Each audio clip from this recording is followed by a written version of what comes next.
Battling algae in a garden pond can be frustrating, whether it's green pea soup algae or the long stringy type.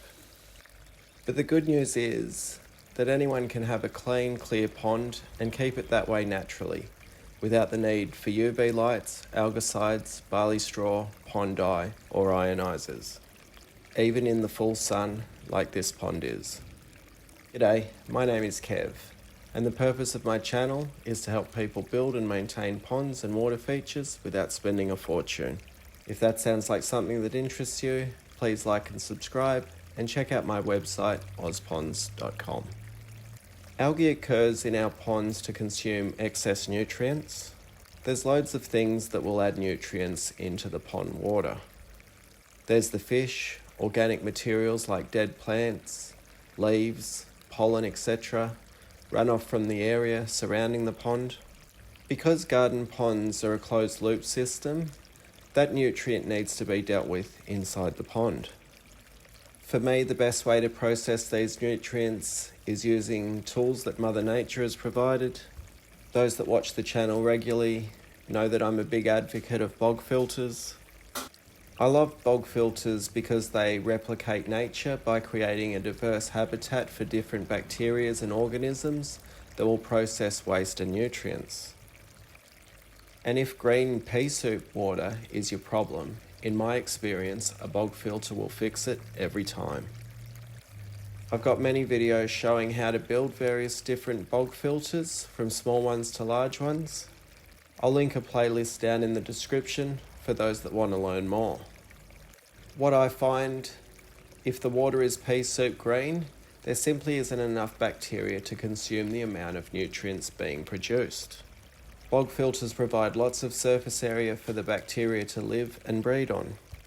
But string algae, especially in a new pond, can be a more difficult beast to conquer.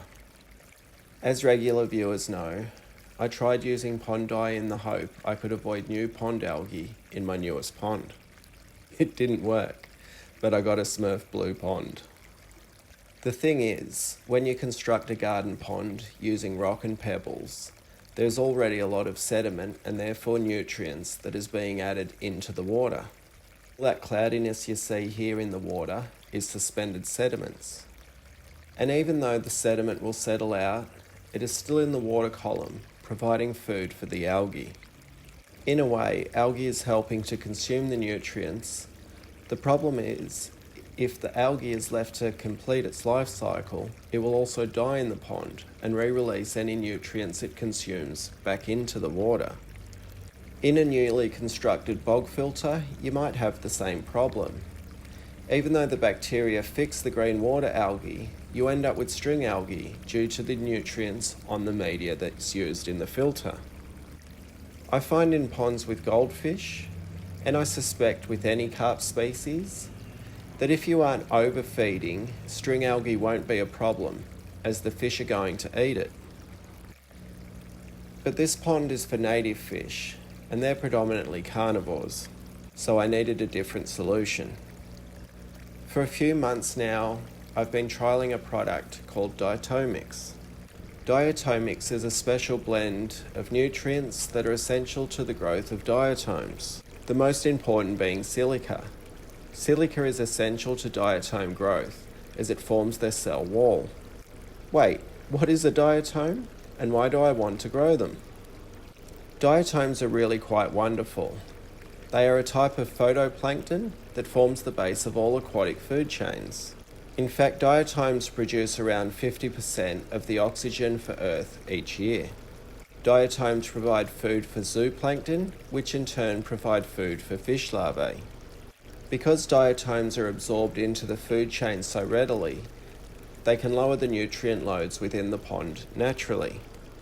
So basically the diatoms are out competing the other types of algae for the nutrients within the pond ecosystem.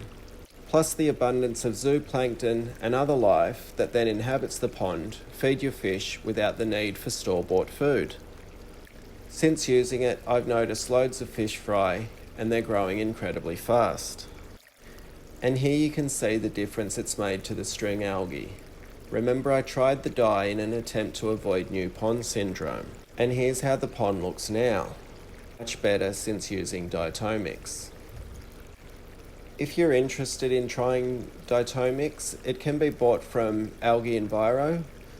I'll put a link down in the description. They've been kind enough to offer you guys free shipping if you put OzPond in the coupon box when placing an order. You only need a small amount per dose, so make sure you measure it out to avoid wasting money. And it's really important that you shake the bottle well, mix the Diatomics with some pond water, and apply it to various locations around the pond. They have 3 product offerings on the website. The cheapest is Garden Pond, and it's recommended for smaller ponds. The starting dose for a small 10 square metre pond is 5 ml 3 times per week. If you have a bigger pond or multiple ponds like me and string algae is the problem, I'd suggest you get the Ditomix IV. It's a concentrate and it contains a higher dose of silica. Initially I was using the normal concentrate, but we found that we needed more silica in the water. As a guide, in this pond I'm dosing 7 ml of the Ditomix IV every day. You don't need to do it every day, but I like to do it as part of my daily routine. I'm basically just feeding the fish good, clean, natural food. I've also noticed that it's keeping the stream reasonably algae free. I've found the team at Algae Enviro to be incredibly helpful. They can assist with finding the correct dose for your pond. The best way to contact them if you have any questions is via email. They're very busy looking after larger bodies of water. And if you don't live in Australia but would like to add the benefits of diatoms to your pond, I suggest you try new algae. I'll put a link down in the description. It also promotes the growth of diatoms to improve the water quality. I hope you found this video helpful. If you did, give it a thumbs up. And if you have any comments or questions, throw them down below. Thanks for watching, and I'll see you next time. Bye.